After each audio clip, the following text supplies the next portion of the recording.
Magandang umaga po sa inyo mga ka-brothers. Welcome po sa aking vlog, Mariano Brothers Moto TV.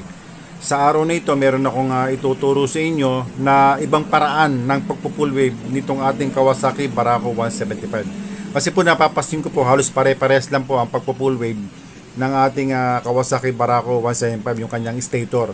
Ngayon sa oras nito, ibahin naman natin. Tamang-tama, meron po dumating dito na isa nating subscriber. Gusto niyang i-full wave yung kanyang Kawasaki Barako 175. Ngayon sasamantalayin na natin, babaguhin natin ang sistema o paraan ng pagpo-full wave ng ating stator nitong ating Kawasaki Barako 175. Sana po samahan niyo po ako at sana may matutunan kayo sa video ito para may i-apply nyo sa inyong mga motor. Ngayon simulan na po natin mga ka-brothers.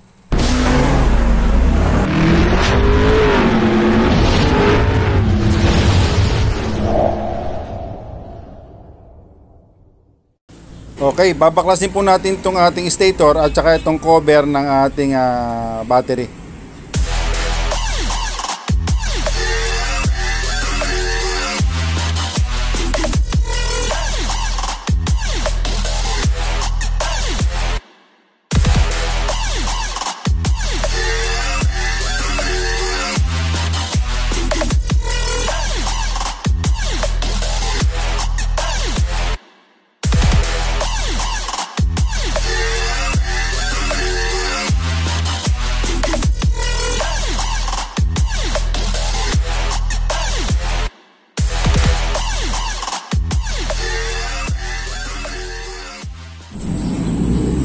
Okay mga brothers, nabaklas na po natin itong ating stator cover. Ngayon ito po, nandito yung stator, nakasalpak pa. Ang gagawin natin ngayon mga brothers, babaguhin po natin ang sistema ng ating pagpa-full wave. Kasi napansin ko po, halos pare-parehas po ang full wave ngayon. Halos iisa lang ang kanilang pagpa-full wave. Ngayon babaguhin natin ang sistema para maiba naman. Ngayon ito po kasi may tatlong wire to. Itong kulay white, ito yung kanyang charging. Itong kulay yellow, ito yung kanyang light coil. Ito namang black na may stripe na yellow, ito po yung kanyang ground. Tapos itong isang ito mga brothers, ito po yung starting coil ng ating magnetic wire. Ngayon dito po nakatap yan sa ating body ground. Tapos pagka umikot po dito sa ating mga coil na to mga brothers, ang pinakagitna niya itong kulay yellow, yun yung half wave. Yung pinakadulo niya itong ating white, ito ngayon yung pinaka charging. Kaya po siya half wave, yung kalahati naputol dito sa yellow, dito nagtap ng ilaw, at yung pinakadulo dito naman sa white na siyang charging. Ngayon ang gagawin natin, ipo-full wave natin. Ang gagawin natin, yung starting coil niya at saka yung kanyang ending coil. Yung starting coil niya, itong tabi ng ground. Ang gagawin natin dito mga brothers, ikakat natin at saka natin iduduktong dito sa ating ground. Ito lang po pagduduktongin natin. Dito wala na po tayong gagalawin mga brothers. Puputulin natin to.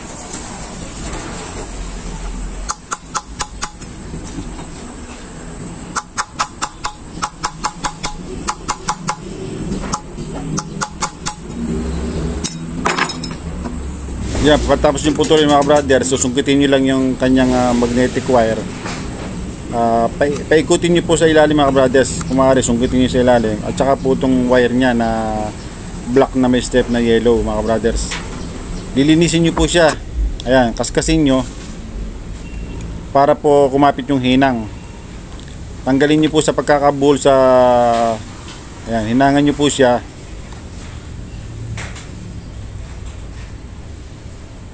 Okay.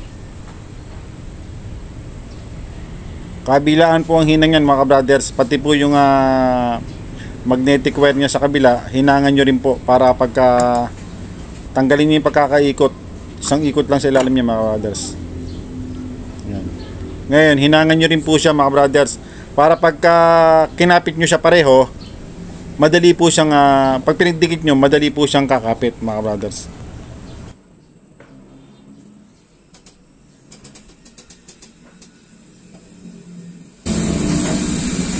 Yan mga brothers, Po-floated lang po natin yung ating ground. Tapos itatap natin tong ating ground na isa para magkaroon ng connection yung ating isang linya, mga brothers.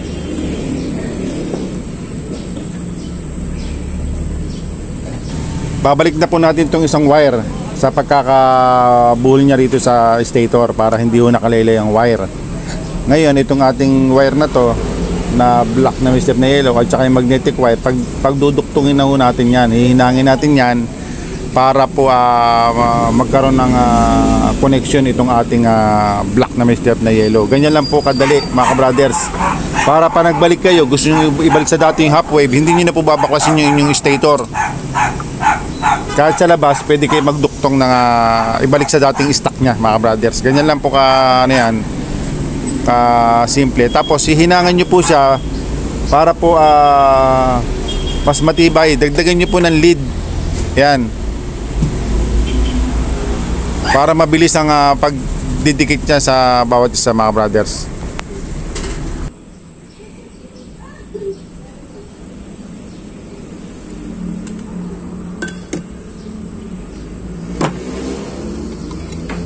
Yan po, mga brothers.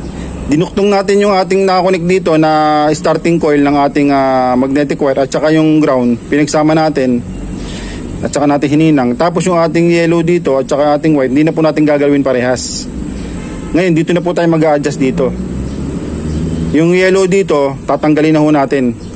Yung yellow tatakpan na ho natin. Ang bali ang magiging ang magiging full wave natin itong ating black at saka itong white. Itong yellow wala na po ito.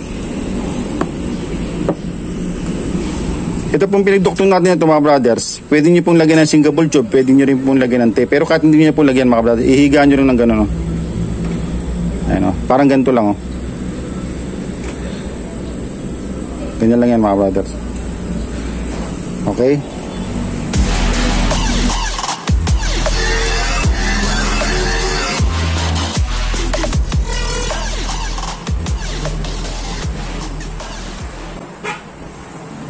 Yan po, mga brothers, yung ating socket. Tatanggalin natin yung wire, yung kulay yellow, yung kulay black na may step na yellow at saka yung kulay white. Ngayon ang gagawin natin, susundutin natin itong sa pinakaibabaw. Madali naman pong hugutin ito, mga brothers, basta may panindot lang kayo. Ngayon ang gagawin natin sa kulay yellow, tatakpan na po natin yon kasi po wala na pong connection yon, yung kulay yellow, mga brothers. Ang matitira sa socket, dalawa na lang, yung pulser. Yung kulay yellow, sasarado natin, tetepan nyo po mabuti, mga brothers. Ayan, pero iyan po, wala na po siyang koneksyon. Ganyan po ang gagawin nyo. Ayan. Ngayon, ang gagamitin nating regulator dyan, mga brothers, ay J2. Yun ang may recommend ko sa inyo, J2, mga brothers. Ito, babaklasin natin. Para maikabit na po ito sa ating stator na wire. Yung kulay yellow po at saka yung kulay yellow, yun po ay wala na pong koneksyon. Bali magkakaroon na pong koneksyon yung kulay white at saka black na may stripe na yellow, mga brothers. Yan.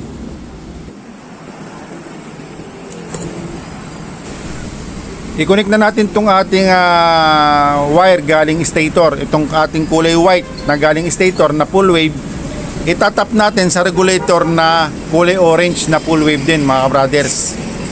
I-connect natin yung dalawang yan at saka natin tetapan yung ating kulay orange na galing regulator sa kulay white galing stator.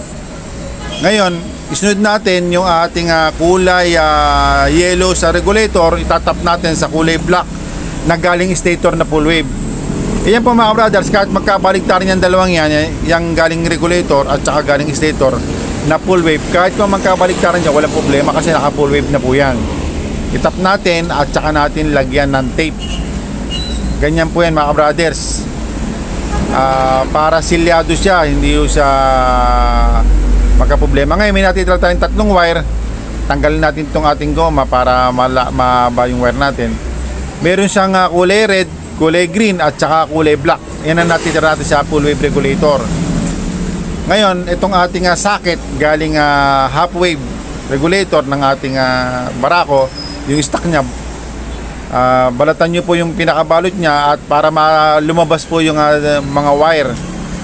Meron po dyan mga wire na kulay white, kulay yellow at saka kulay black na may strip na yellow. Ngayon ang gagawin natin, yung kulay white po mga ka-brothers, babalatan natin yan, 2 piraso yan.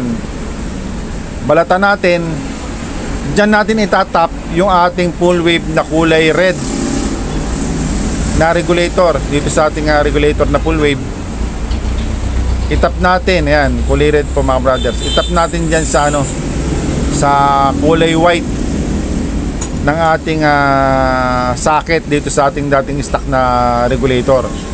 Itap natin yan at saka natin tapean para nakasilyado siya mga brothers. Yan po ay 12 volts connection ng ating battery.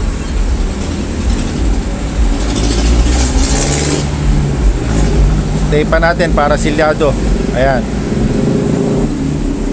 Ngayon isunod natin yung ating kulay green na galing full wave regulator. Itap naman natin yan dito sa ground ng ating wire dito sa ating socket. Ito po ay kulay black na may step na yellow. Diyan natin itatap yung kulay green na galing regulator na full wave dahil yan po yung pinaka ground nya. Yung kulay green at saka yung kulay black na may stripe na yellow. Pagkatapos natin itap, lalagyan natin ng tape yan mga brothers para maganda ang trabaho natin. Yan.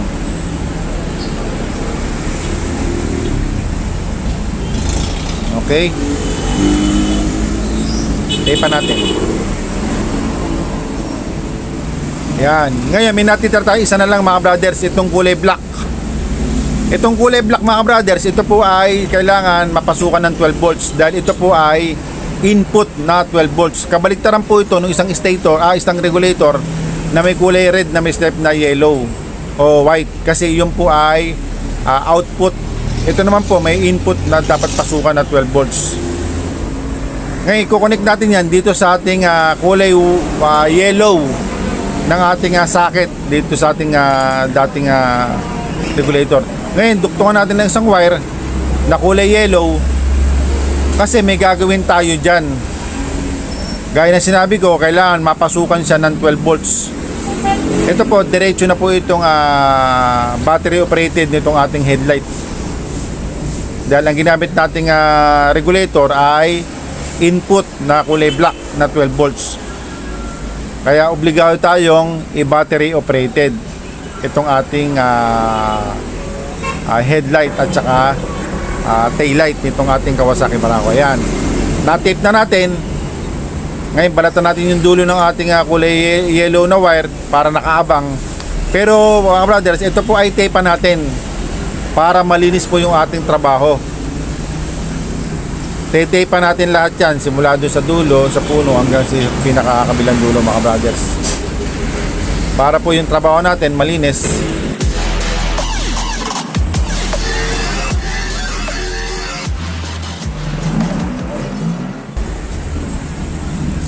Ayan, may nakaabang na isang wire, yung kulay yellow na yan mga brothers. Ayan po, itatap natin yan sa accessory wire ng ating Kawasaki Barako. Kailangan po mapasukan siya ng 12 volts. Ayan, gaya na sinabi ko sa inyo, itong regulator na to ay may kulay black na input. Sabihin, pagka may kulay black na regulator nyo, yun po yung input na 12 volts. Pero pagka yung isang regulator na full wave ang ginamit nyo, yung kulay red na may stripe na white, yun naman po ay output ng ating headlight. Kabaliktaran po yun mga brother. Meron na po ang vlog nyan. Yeah, sarado na natin. Nalagay natin yung battery at saka itong ating lagay ng fuse mga brothers. Ayan, sarado na natin.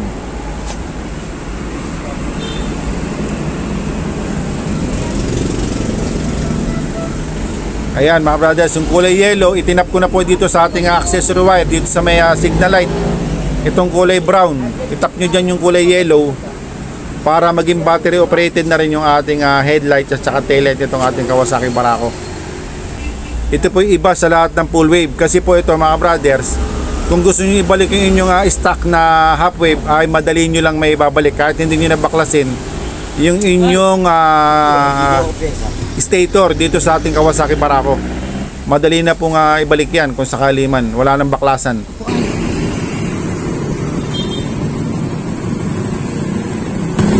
Ayan o, okay o.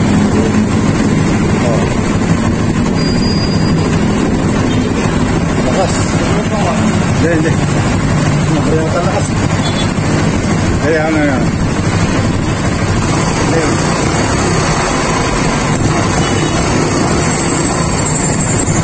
Pero naka-steady na to. Stop. Stop muna.